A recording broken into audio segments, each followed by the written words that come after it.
Hi friends, దయ్యం చేసిన మేలు మొదటి భాగం చేశాను. రెండవ భాగం చేయాలని ఎంతో ప్రయత్నిస్తున్నాను. కానీ యాప్ టెక్నికల్ ప్రాబ్లమ్స్ వల్ల క్యారెక్టర్స్ అనేటివి క్రియేట్ అవ్వట్లేదు. ఎంతో ప్రయత్నిస్తున్నాను కానీ క్యారెక్టర్స్ అనేటివి క్రియేట్ అవ్వట్లేదు. యాప్ ఓకే అయిన తర్వాత దయ్యం చేసిన మేలు తర్వాత కథని నేను మళ్ళీ అప్లోడ్ చేస్తాను. రాము జమీందార్ గారి అమ్మాయికి ఏమై ఉంటుందా అని ఆలోచిస్తూ అలాగే పడుకొని నిద్రపోయాడు. పొద్దున్నే తను నిద్ర లేవగానే తనకి ఒక ఆలోచన వచ్చింది. తను అడవిలో నడుచుకుంటూ వస్తున్నప్పుడు తనకి ఒక దయ్యం కనిపించి ఏదైనా సహాయం కావాలంటే తన దగ్గరికి రమ్మనింది కదా, అందుకని రాము తన దగ్గరికి వెళ్ళాడు. అక్కడికి వెళ్ళి రాము దయ్యంతో ఇలా అంటున్నాడు, అమ్మా, మీరు నాకు ఏదైనా సహాయం చేస్తానన్నారు కదా, మీ సహాయం కోసం నేను ఇక్కడికి వచ్చాను అనగానే అక్కడ దయ్యం వెంటనే ప్రత్యక్షమవుతుంది. అప్పుడు రాము దయ్యంతో జరిగిందంతా చెప్పాడు. తను జమీందారు దగ్గరికి వెళ్ళానని, వారి అమ్మాయికి ఆరోగ్యం బాగోలేక ఉలుకు పలుకు లేకుండా మంచం మీదనే పడి ఉందని, ఏదైనా సహాయం చేస్తానని జమీందారు గారికి మాట ఇచ్చానని, అందుకే దయ్యం సహాయం కోసం ఇక్కడికి వచ్చానని దయ్యంతో అంటాడు రాము. రాము చెప్పిందంతా విన్నటువంటి దయ్యానికి ఎలాగైనా సరే రాముకి సహాయం చేయాలని అనిపిస్తుంది. అందుకే దయ్యం రాముతో ఇలా అంటోంది, అలాగే సరే, నీకు నేను సహాయం చేస్తాను.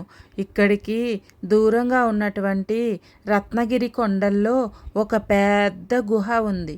ఆ గుహలో నా స్నేహితుడు బేరుండా ఉన్నాడు. నువ్వు అక్కడికి వెళ్ళి నేను పంపించానని చెప్పి అతని సహాయం తీసుకో అని దయ్యం రాముతో అంటుంది. దయ్యం చెప్పిన విధంగానే రాము అక్కడి నుంచి బయలుదేరుతాడు. రాము నడిచి బాగా అలసిపోతూ ఉంటాడు. కానీ జమీందారు గారికి ఎలాగైనా సహాయం చేయాలన్న కోరికతోటి అలసట అనేది లేకుండా నడుచుకుంటూ చివరికి ఆ గుహ దగ్గరికి చేరుకుంటాడు. ఆ గుహని చూడగానే రాముకి కొంచెం లోపల భయం వేస్తుంది. ఎందుకంటే లోపలంతా చాలా చీకటిగా ఉంటుంది. కానీ రాము కొంచెం ధైర్యం తెచ్చుకొని లోపలికి చిన్నగా నడుచుకుంటూ వెళ్తాడు. లోపలికి వెళ్ళగానే రాముకి శరీరం అనేది లేకుండా ఒక అస్థి పంజరం కూర్చొని కనపడుతుంది. రాము ఒక్కసారిగా భయపడిపోతాడు. అంతలోనే తేరుకున్నటువంటి రాము ఈ విధంగా ఆలోచిస్తాడు, ఆ చింత చెట్టు మీద దయ్యం చెప్పినటువంటి తన స్నేహితుడు బేరుండా ఇతనే అయ్యుంటాడు అని ఆలోచిస్తుండగా బేరుండా రాముని ఈ విధంగా అడుగుతాడు, ఎవరు నువ్వు, ఇక్కడికి ఎందుకు వచ్చావు, నీకేం కావాలి అని అడుగుతాడు. పొద్దుటి నుంచి చాలా దూరం నుంచి ప్రయాణించి వచ్చిన రాము ఎంతో నీరసంతో ముందుకు పడిపోతూ ఉంటాడు. కానీ ఓపిక తెచ్చుకొని ఈ విధంగా బేరుండతో చెప్తున్నాడు, అయ్యా, మీ స్నేహితురాలైనటువంటి చింత చెట్టు మీద ఉండే దయ్యం నన్ను ఇక్కడికి పంపించింది. మీ సహాయం కోరి ఇక్కడికి వచ్చాను అని జరిగిందంతా జమీందారు గారి గురించి వారి అమ్మాయి గురించి మొత్తం బేరుండతో రాము చెప్తాడు.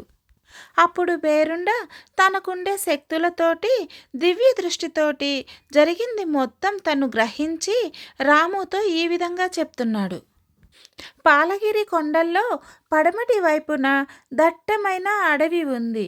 ఆ అడవి లోపల పెద్ద పెద్ద గుహలు ఉండేవి. అందులోని ఒక గుహలో బేతాళ అనే ఒక మాంత్రికుడు ఉండేవాడు. వాడు పరమ నికృష్టుడు, చండాలుడు.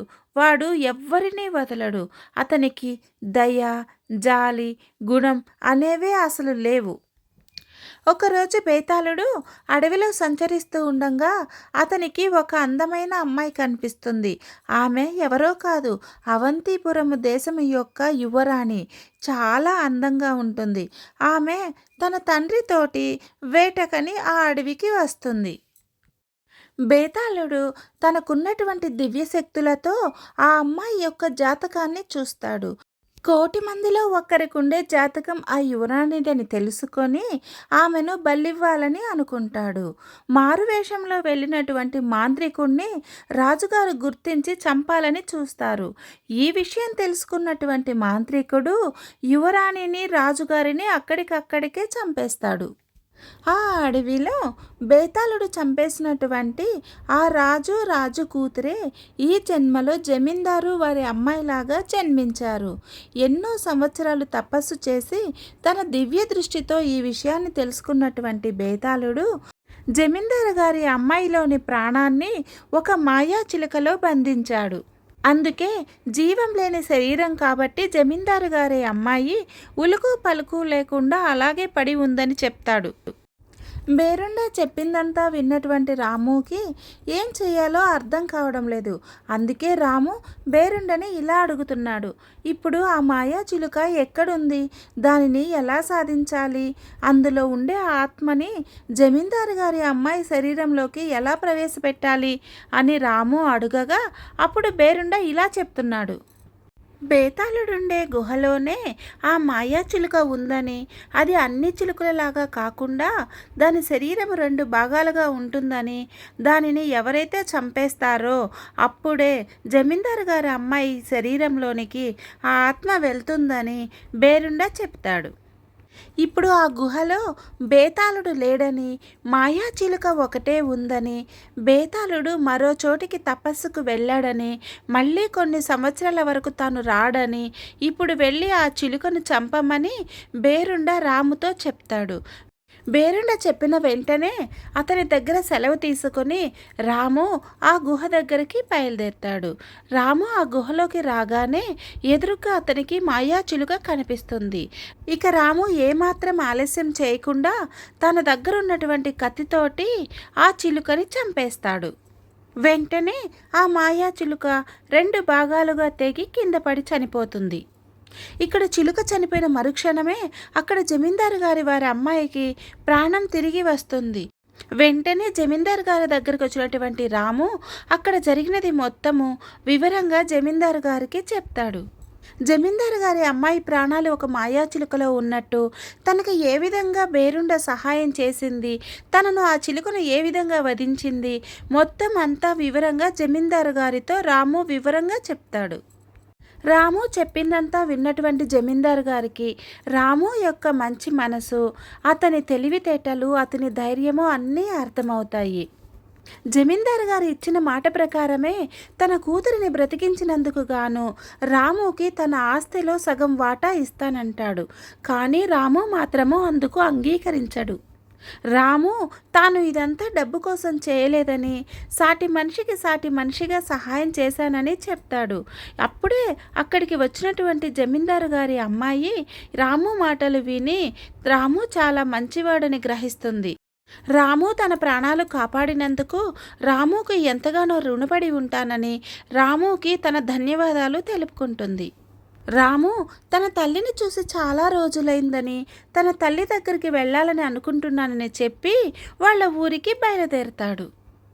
రాము తిరిగి ఇంటికి రావడం చూసినటువంటి రాము తల్లి ఎంతగానో సంతోషిస్తుంది. చాలా రోజుల తర్వాత తన బిడ్డను చూసినందుకు ఆ తల్లి మనసు ఎంతో సంతోషిస్తుంది. రాము తన తల్లిని చూడగానే ఎలా ఉన్నావమ్మా అని అడిగి తన ఇంటి దగ్గర నుంచి బయలుదేరినప్పుడు దయ్యంతోటి ఎలా పరిచయం అయింది, ఆ దయ్యం తనకు ఎలా మేలు చేసింది, మాయా చిలుక గురించి, జమీందారు గురించి అంతా పూసగుచ్చినట్టు తన తల్లికి వివరంగా చెబుతాడు.